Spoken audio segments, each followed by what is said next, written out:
Last episode, we were hanging in KL. This one, as promised, Whit Coffee.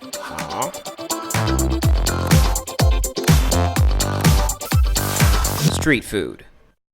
If you haven't seen the Whit Coffee from 5 seasons ago, don't even worry about it. That Whit Coffee came from a packet, okay? This one, so fresh, so legit. Why? Because we go to the home of Whit Coffee, Ipoh. I was staying at this spot that was like a 45-minute drive away from Ipoh, the place that had the geckos my kids talked about. It was us and a group of friends staying at this retreat place that's kind of in the middle of nowhere. We went for a walk at night, and the hosts of the place were like, hey, make sure you take the dogs with you. We said, why? They said, because of snakes. We're like, oh, yeah, okay, snakes, sure.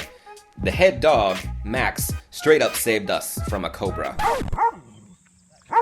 The dogs were just like a few steps ahead of us, and they surprised the cobra. It shot up from the path like several feet with a and then took off behind the fence and just like stared right at Max. Max was just barking in his face. I know this footage isn't great, but this is a dog straight up facing down a cobra through a fence.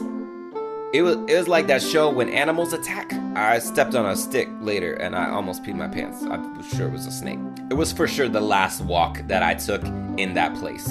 Cobra trying to mess up my evening stroll. Right, Ipoh. I was like, yo, Nate, what are the chances of you and me driving to Ipoh real early in the morning to get some Whit Coffee? He was like, I'm so down. Both our wives were like, sure, that's cool if you bring us some. Yo, we can manage that. Okay, let's do this. Ipoh is a pretty cool little community. There's like some artists and stuff, but the thing that I know it for is that it's the birthplace of Whit Coffee. This area of town is called Old Town, and now throughout Malaysia, there are chain stores called Old Town Whit Coffee. It was early in the morning. Nothing but this set of stalls was open, and actually a lot of them were still getting set up when we arrived. Whit Coffee is not made from a special coffee bean. Okay, it's a regular coffee bean that is roasted in margarine until it's slightly caramelized, and it's ground and brewed. And then they mix it with sweetened condensed milk. So it's a strong, sweet coffee. Now, most places, even in Malaysia, make Whit Coffee from a packet, but I have made the pilgrimage to Ipoh, okay, to get the real legitness. Spoiler alert, it's a lot better than a packet of instant coffee.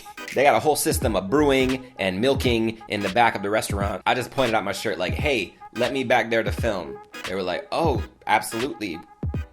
But they didn't know who I was. I was very polite and respectful, and they were like, sure, whoever you are, you can film this. It's got a distinct caramel flavor. It's really rich. It's different than anything else that I've ever had, and I really, really like it. It's for sure one of the top 5 reasons to go to Malaysia, in my opinion. The place was jumping after our coffee. They had a lot of different snacks to offer for breakfast. I went with this banana leaf kway teow. It's like stir-fried noodles. They start off with this, what is this, a clam? It's some kind of seafood on the leaf. Get the pan nice and hot, fry up some shrimp. When they're done, you add some noodles and veggies and an egg. Stir fry all that together, put it on top of the seafood. Look, I don't know what the significance of the banana leaf is. It seems like, honestly, it seems like just a gimmick. It seems that it serves no purpose. I'm not sure that it really goes with Whit Coffee, but I saw other people eating it. Look, you're in Malaysia, do what the other people do. Took some coffee to go, hit the road for the drive back home. I was talking to Nate about the culture in Malaysia, especially in Kuala Lumpur. It's a really diverse city.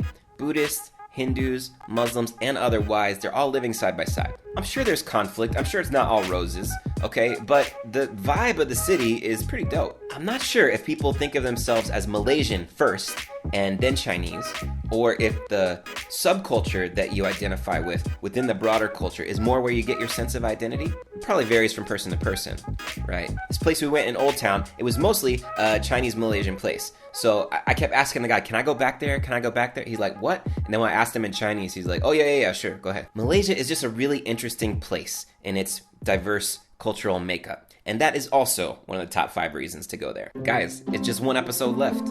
Come back and help me shut this thing down. I'll see you then. Street food. Season 10. James, you saw it with your own eyes. I did! They warned us about poisonous snakes, and there was a freaking cobra.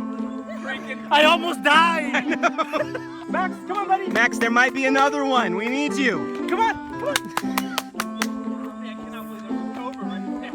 You guys, we saw that in the wild. We saw a cobra in the wild! Best walk ever.